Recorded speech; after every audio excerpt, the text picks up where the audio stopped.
Yep, Counts. okay. I'm going to go undo this. Thank you. You're welcome. Good afternoon. Good afternoon. Thanks to all of you who are supporting ECRI today.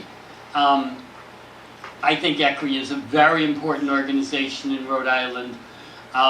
The ability of the environmental advocates to talk to each other and convene on neutral ground is very important. And I worked there a long time, so I got to see them when they were functional, and I got to see them when they were dysfunctional.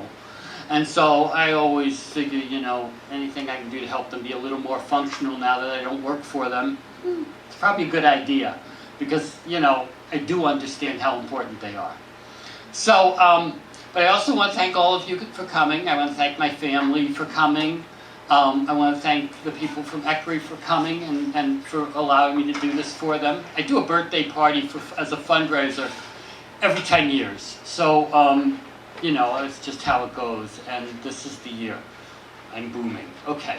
I'll stay a little further back. You can all still hear me. There's just not enough of a crowd to really worry about that in here. So, thank you. And thank you for my colleagues. I tried to, actually, the best thing about it was that I got to like send letters to like all kinds of people. I invited probably 120 people over the time, and 95 of them committed to come. But you know, it's like this weekend is like crazy. So and attrition is always high, and you know people get sick, and you know the old folks are saying, well, COVID's getting real bad. So attrition is fine. You know, we you know, all the people who came are the ones who needed to be here. Everybody else is fine. So it's great to see all of you, and you know, this way you might get to know some more people doing interesting things, and I'm really excited. And I gave a presentation to ECRI the other day on economic policy in Rhode Island, and then, and what happened was this, I was going to do that, and then the Commerce Corporation pulled one of their, you know, stupids. Those of you who know me know I have been trashing the Commerce Corporation since before it was the Commerce Corporation. At the time it was the Economic Development Corporation. And I led the charge to get their executive director fired. And after he was fired, not right directly for what I did, but shortly after that, he was caught with his hand in the cookie jar and fired. But people who worked there, who eventually worked at other like government agencies, would come up to me and say, "You did a really good job getting rid of John Swen." You know, it's like so as a radical, I have like a strange credential with everybody else. So it's kind of funny and kind of fun. Anyways, so I had to talk to the to the Commerce RI this morning on Thursday morning about economic development and how crazy they are. They got this new report called Rhode Island Accelerates, and it is just obscene. They're basically saying, we'll tweak business as usual, but that's all we're doing. We're tweaking business as usual. You know, the economic development in Rhode Island, they always complain about the business climate. Of course, how much does the business climate actually mean? Not a thing. It has no predictive value on how your economy is going to do, but it has become an article of faith in America. You know, and then the other article of faith is that the economy will always grow. You know, and so they don't even call it by its real name when it shrinks. They call it negative growth. You know, it's like they can't even talk about that. And unfortunately, the mindset in America, even among my friends and colleagues here who really get it, you know, that this economic growth is out of control, that we've passed all the planetary boundaries, they really get that. But even when we go to a meeting where they're going to talk about economic policy, and we still think, and they still talk about green growth, and we sort of like go along. Well, many of us do, because we can't really imagine it yet. But we got to, because if we don't, nobody's going to. So we have to start saying, look, growth is dead, and it's not ever coming back, and what they call growth is mostly depletion of natural resources. You know, that we use 1.7 or 1.8 times the amount of biological productivity on the planet each year. You know, that means that we use up our total quota by the end of July, and everything else is depletion. So we are depleting our soil, we are depleting our forests, we are, you know, having more droughts and floods and fires. And there's going to be issues about, you know, what resources are available or who can get them. And the Commerce Corporation is not taking that into account with any of their economic plans. And it's flat out clear that they haven't. And the other part of it is the stuff that they do tout actually is harmful. It actually harms the people of Rhode Island because it contributes to the growing inequality. All the money of places like the Commerce Corporation go to the rich. They have a couple of programs to do, you know, stuff in low-income neighborhoods and low-income entrepreneurs, but it's a drop in the bucket compared to what they do for rich folks. Not enough. And they keep thinking that that's going to solve our economic problems, whereas what we really need to do is shrink the gap between rich and poor. You know, there is plenty of stuff on earth to meet our needs, but there is not plenty of stuff to meet our greeds. And that's what we have to think about. We have to think about that really clearly. If we lopped off the top, you know, maybe with higher taxes.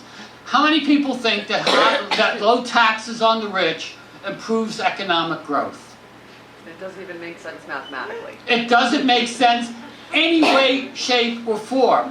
And yet that is the article of faith in America, is that we will do this. We will assume that if we cut taxes on the rich, and then we cut clean water regulations.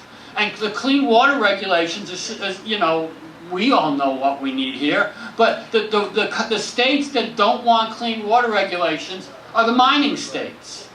And why the hell would they have a mining state regulatory regime when we don't have that stuff here?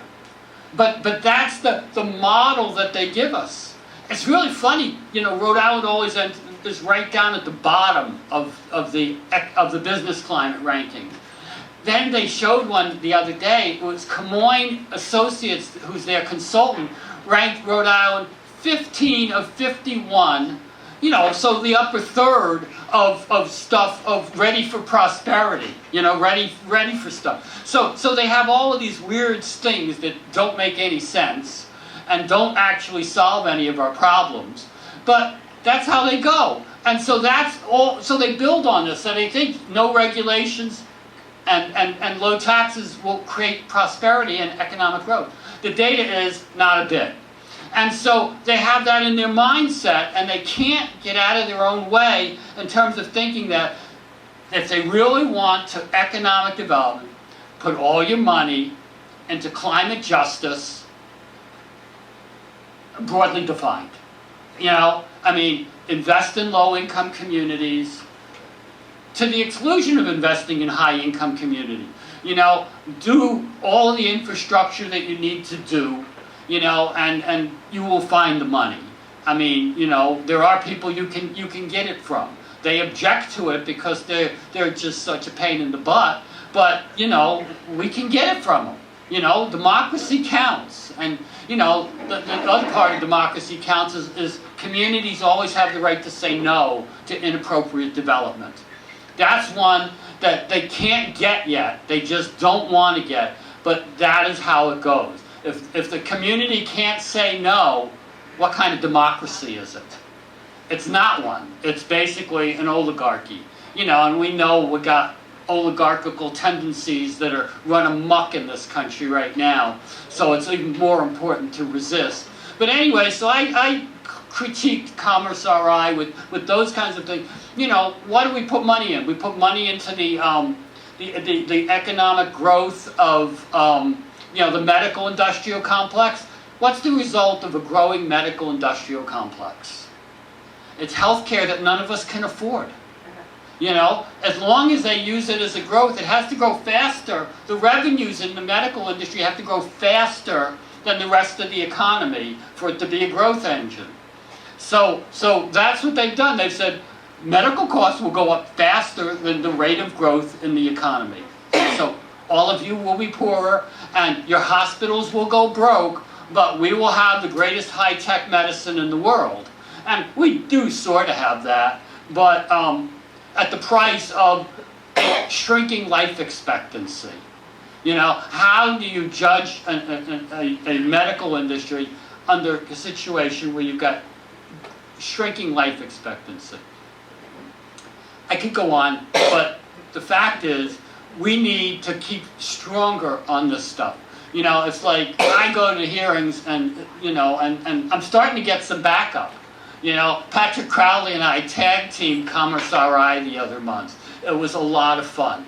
You know, Patrick, for those of you who don't know, is the secretary of the AFL-CIO in Rhode Island. He's also the head of Climate Jobs Rhode Island.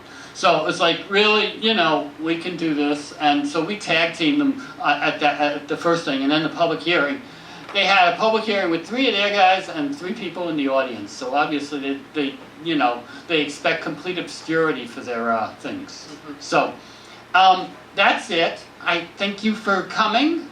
And if anybody would like to use the microphone, we're going to leave it open for about 10 minutes, and then we'll start dancing. So. Woo!